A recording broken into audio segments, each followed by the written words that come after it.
موتوری که هرگز زمین نمیفته. این موتور هدیه 100 سالگی BMW به کسایی که روزی 3 بار با موتور اگه زمین نخورن امتیاز اون مرحله رو از دست میدن. طبق حرفی که خود BMW زده میشه بدون استفاده از کلاه ایمنی سوارش بشی و از هوای آزاد لذت ببری.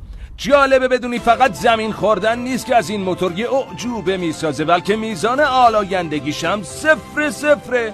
باورت میشه اگه بگم برای روندن این موتور یه عینک مخصوص ساخته شده که اطلاعات ضروری درباره وضعیت جاده و پیچ و خمای اونو در اختیار راننده میذاره و میدان دید اونو تنظیم میکنه؟ جل الخالق حتی قابلیت اینو داره که بتونی با حرکات چشم دستورایی رو به موتور صادر کنی. علاوه بر عینک منحصر به فردش یه دست لباس ویژن براش طراحی شده که کافیه بهش دستور بدی تا توی سرما گرمت کنه و توی گرما بدنتو خنک نگه داره. فکر کنم اگه این وارد ایران بشه میزان تلفات به 0 برسه. نظر شما چیه مشتیا؟